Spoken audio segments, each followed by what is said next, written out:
네, 안녕하십니까. 오늘도 일상기도회를 통해 함께 하나님의 말씀을 나누고자 합니다. 오늘 우리가 함께 나눌 말씀은 이사야 29장 15절에서 24절까지의 본문입니다. 우리는 앞선 말씀에서 예루살렘 백성들이 앞에서 하나님을 찬양하는 듯하고 예배하는 듯하게 보였지만 그들 가운데 하나님의 말씀이 없었다라는 것을 함께 나누었죠. 그들은 여전히 예배하고 절기를 지켰지만 하나님의 말씀을 제대로 듣지 못했고 자신들의 지혜를 의지할 뿐이었습니다. 오늘 본문에서는 그 문제가 조금 더 깊게 드러나고 있습니다. 그들은 이제 하나님께 자신 스스로의 계획을 숨길 수 있다라고 생각을 했습니다. 그러나 하나님께서는 창조주와 피조물의 관계를 다시 분명하게 하시고 결국 영적으로 어두워진 백성들을 회복시킬 것을 약속하십니다. 본문 15절로 16절 말씀에 보면 하나님께서는 이렇게 본문을 시작하는데 자기의 계획을 여호와께 깊이 숨기려 하는 자들은 화 있을진저 그들의 일을 어두운 데서 행하며 이르기를 누가 우리를 보랴 누가 우리를 알랴 하니 라고 말하면서 하나님 앞에서 자신의 행동을 숨기려 하고 있는 거죠. 아마도 당시 유다의 지도자들이 아수르의 위협을 피하기 위해서 하나님을 의지하기보다 은밀하게 애굽과의 동맹을 추진했고 이러한 상황들이 연결되어져서 오늘 본문이 기록된 것으로 짐작할 수 있을 겁니다. 문제는 외교적인 계획을 세웠다라는 그 사실 자체가 아니라 하나님을 배제한 채로 자신들의 지혜와 방법으로 안전을 확보하려 한 것이 하나님의 책망의 이유였습니다. 하나님께서는 이러한 모습에 대해서 그들이 패역했다라고 이야기하면서 패역함이라고 기록하고 계십니다.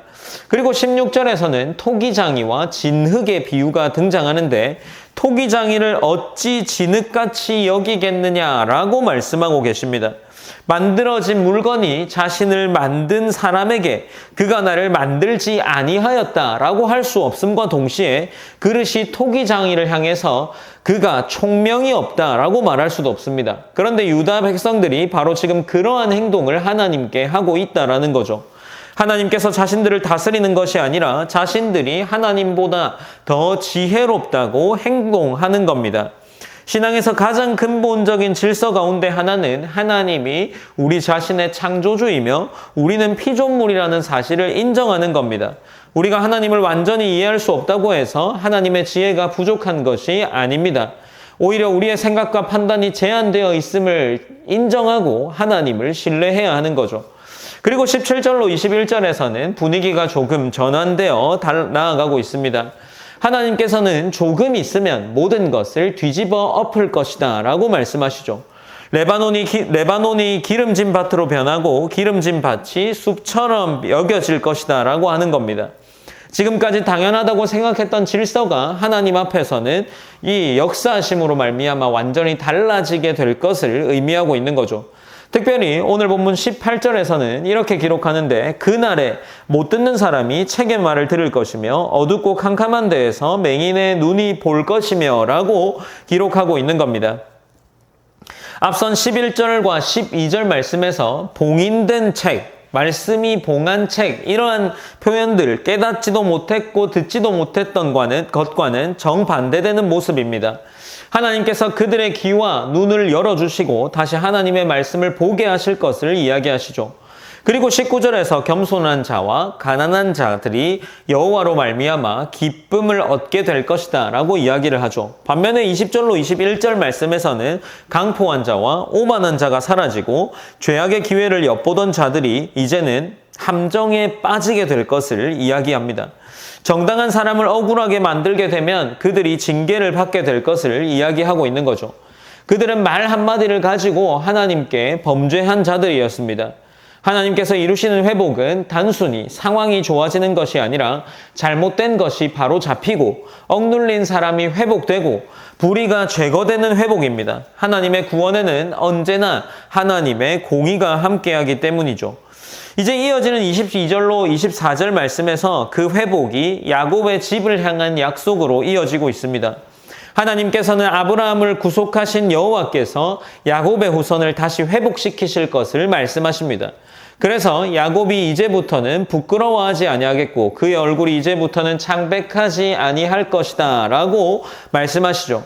하나님의 백성이 실패와 심판 가운데 수치를 당하고 있지만 그것이 마지막 모습이 아니다라는 겁니다. 하나님께서 친히 자기 백성을 다시 세우실 것이기 때문이죠.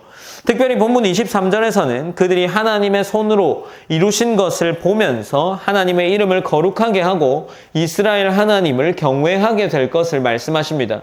앞에서는 자신의 계획과 지혜를 의지하며 하나님 앞에서 자신의 행동들을 숨기려 하고 하나님이 알 수 없을 것이라 짐작했던 모든 자들이 하나님께서 하신 일을 바라보고 하나님을 경외하게 될 것이다 라고 이야기를 합니다. 회복의 중심에는 하나님과의 관계 회복이 있고 그 관계 회복을 통해서 세상을 바라보는 눈과 자신이 어떠한 위치에 있는지를 깨닫게 되기 때문입니다. 그리고 본문 마지막 24절에는 마음이 혼미하던 자들도 총명하게 되며 원망하던 자들도 교훈을 받으리라 하셨느니라 라고 기록을 하고 있습니다. 앞선 본문에서 영적으로 듣지 못하고 보지 못했던 사람들이 이제 하나님의 말씀을 깨닫고 배우게 됩니다. 이것은 사람이 스스로 지혜로워서 얻은 결과가 아니라 하나님께서 눈과 귀를 열어주셨기에 가능한 일입니다. 하나님께서는 하나님을 듣지 못하던 백성을 다시 말씀을 듣고 배우는 백성으로 회복시키십니다. 오늘 본문은 우리의 지혜와 하나님의 지혜 가운데 무엇을 더 신뢰해야 하는지를 보여주는 본문이라 할 수 있겠습니다. 우리는 하나님을 믿는다고 하면서도 중요한 순간에는 자신의 경험과 계산을 앞세워서 자신의 유익을 위해 나아가기도 합니다. 그러나 우리는 오늘 본문에 의하면 토기장이가 아니라 진흙의 위치에 있는 사람이며 창조주가 아니라 피조물이라는 사실을 기억해야 합니다. 그런 것들이 기억되고 피조물인 우리가 이 창조자이신 하나님이 우리를 지킨다는 사실을 믿을 때 우리의 삶은 조금은 달라지지 않을까 생각합니다. 그러므로 우리의 신앙 역시 우리의 지혜보다 하나님이 말씀하시는 바를 더 깊이 깨달을 수 있기를 간구해야 하지 않을까 싶습니다. 오늘의 우리의 작은 삶 가운데에도 또 작은 선택들 가운데에도 말씀 앞에서 우리 자신이 하나님보다 더 낮은 자라는 사실, 그리고 너무나도 영화롭고 영광스러운 분이 우리의 아버지 되셔서 우리의 삶을 보살핀다는 사실이 믿어지는 그러한 좋은 하나님의 자녀, 성도의 삶이 될 수 있기를 기도했으면 좋겠습니다. 오늘 함께 기도하실 때 우리의 뜻과 생각을 하나님의 계획보다 앞세우지 않고 창조주이신 하나님의 지혜와 그러한 능력으로 다스리심을 받을 수 있는 그러한 하루가 되기를 기도했으면 좋겠습니다. 그리고 두 번째로 하나님의 말씀을 바로 깨닫게 하시고 날마다 하나님을 경외하는 말씀의 가르침을 따라서 우리의 삶이 그 방향성이 결정되기를 기도했으면 좋겠습니다. 오늘도 하나님을 더 순종하기를 기도하면서 제가 일상기도회를 기도하며 마치도록 하겠습니다. 기도하시겠습니다.